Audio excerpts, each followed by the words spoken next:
Wow. What you just said a few minutes ago about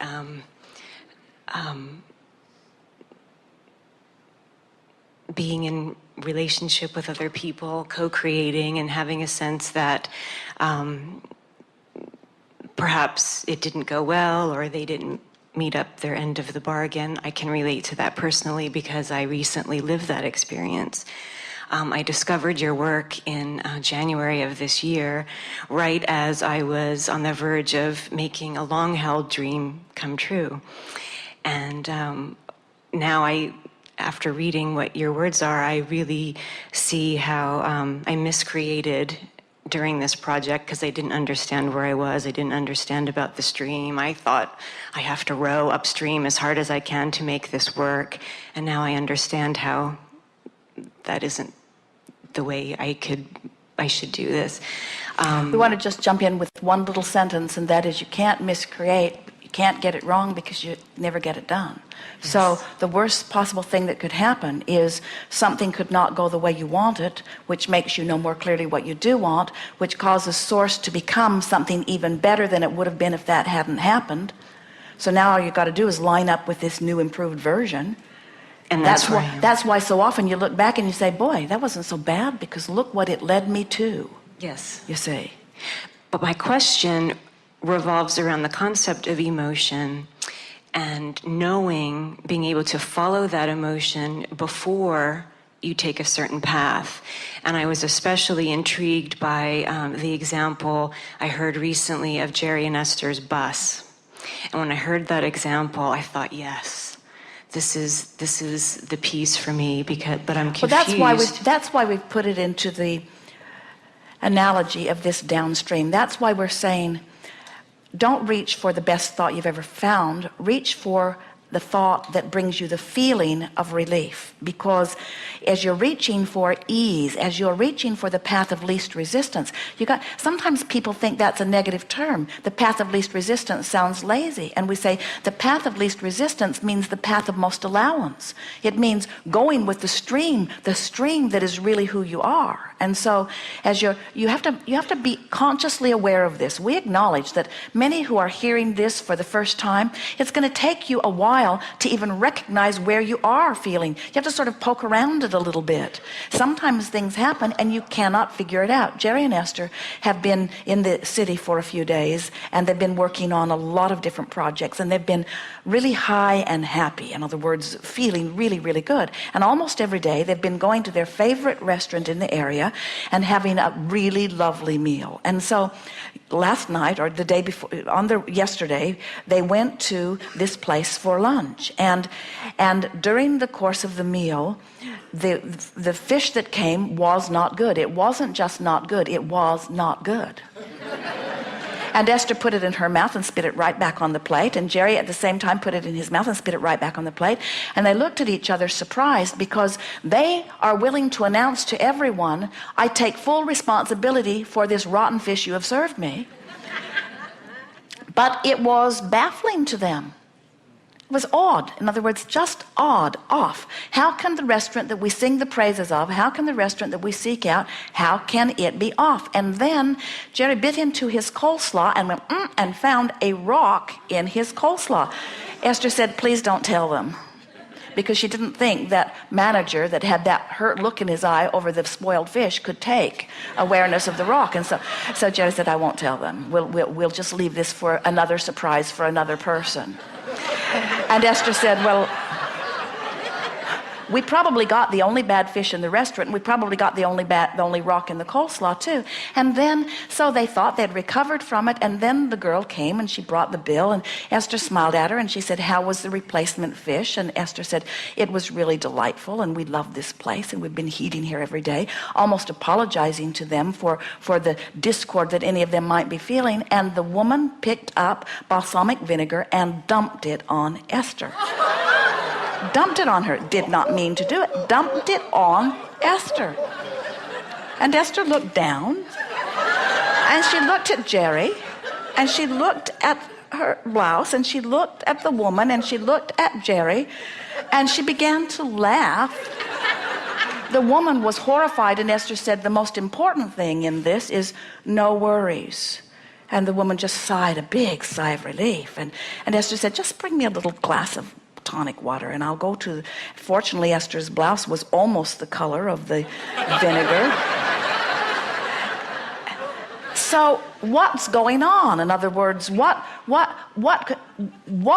would two very nice people who love this place, who've been living happily ever after all week, why would people dump things on them? Why would they line up with that? And we say, it's not so important that you figure out why it happens. And in fact, in other words, the vinegar wouldn't have come if they hadn't focused upon the rock.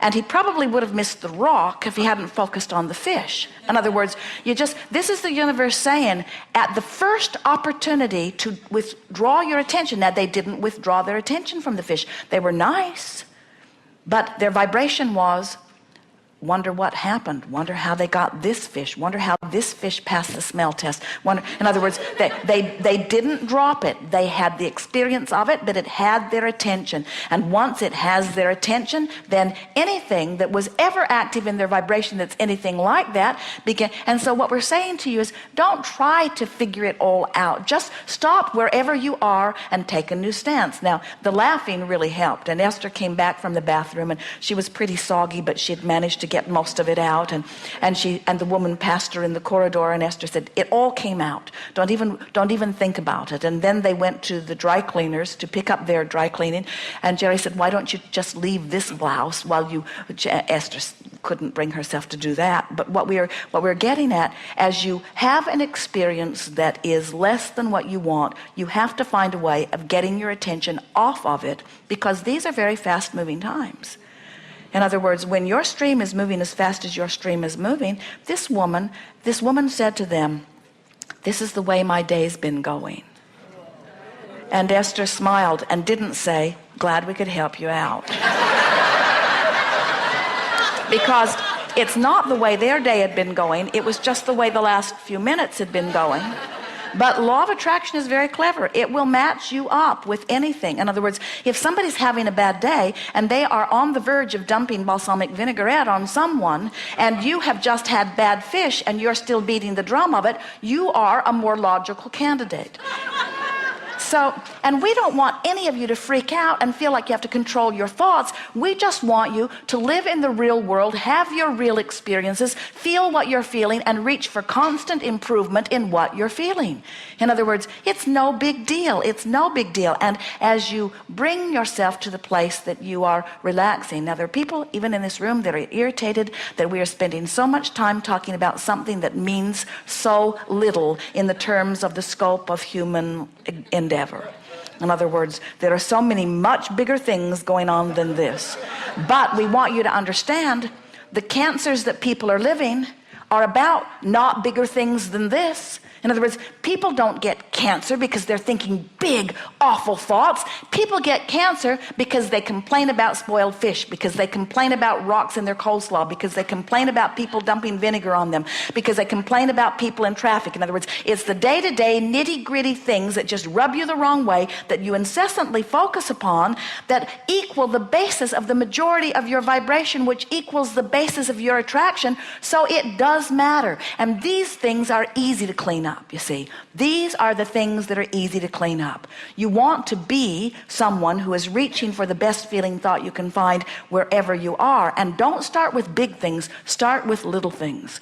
Start with the little things that are easy to turn until you begin to develop these patterns of relief within your being, until little by little by little. Jerry and Esther, the pattern they have going on, they have invited into their experience more things than two people can humanly comfortably do.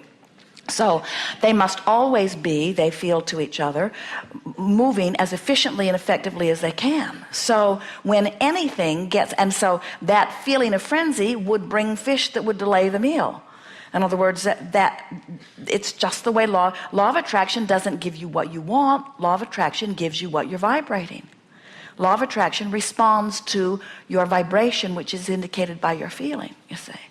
So once you get that and you begin to laugh about it and reach for relief about it, then you can work the bugs out of everything, you see. Can we get there for you, or do you want to talk about something specific? Well, I guess I understand the process, and I know that when I think about this experience, what makes me feel better is to think, as you said, it's really not a big deal, that I can redo it. But you see, it's really easier to think about something else than it is to get into that specific experience. This is the thing that this leading edge experience is helping you to understand. When every subject is two subjects, what's wanted on one end of the stick and what isn't wanted on the other end of the stick. And for most of you, when something has happened, every time you pick up the stick, you vibrate where you last vibrated. That's why when we say to you that what's manifesting is a vibrational indicator. In other words, as Jerry and Esther left the restaurant, Esther said to Jerry, the thing I really want to remember about this is that this point of attraction did not begin when we walked into this restaurant. In other words, it didn't happen because we were there. It didn't happen because of what was going on there. It was in our vibration looking for the path of least resistance. Everything is looking for the path of least resistance, you see.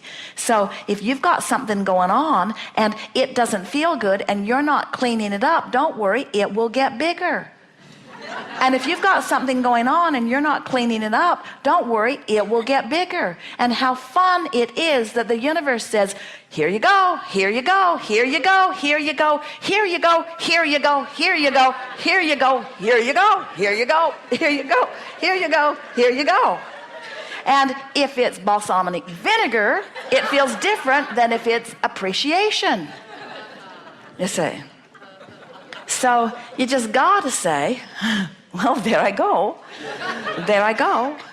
How did that feel? So Esther would say, all right, so this manifestation, this sort of barrage of discomfort. So what did it feel like? Well, it felt out of control. It felt like I can't control the many moving parts in my life. It felt like I need to control things I can't control. And we say to Esther, sound familiar? Sound familiar? I need to control things I can't control. And we say, so give it up. Give it up. Stop trying to control the things you can't control. Say, law of attraction, you're in charge. You're controlling the universe. And all I can do is be aware of my vibrational participation in it. So rather than controlling people's behavior, how about controlling how I feel? Which means choosing what I think, responding less to what people are doing and more to what I think, you see?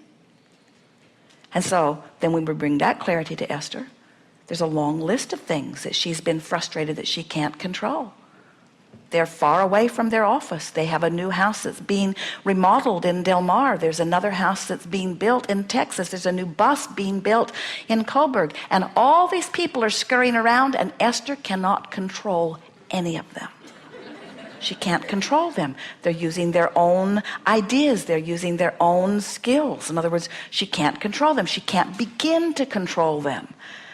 When your life is smaller, you think you're controlling it. You're not. It's only when it gets big and outrageously out of control that you're finally willing to give up control.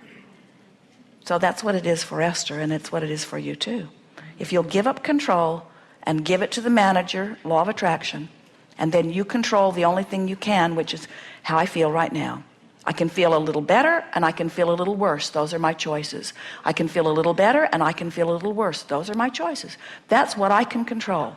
I can control the direction of my thought right now. Therefore, I can control whether I feel a little better or a little worse, a little better or a little worse. And sometimes you have to scrape your bus on the gate or get vinegar thrown in your lap before you realize you can't control them. You can't control them. The woman looked at Esther with such horror, Esther will never forget the look on her face. The woman wanted to die.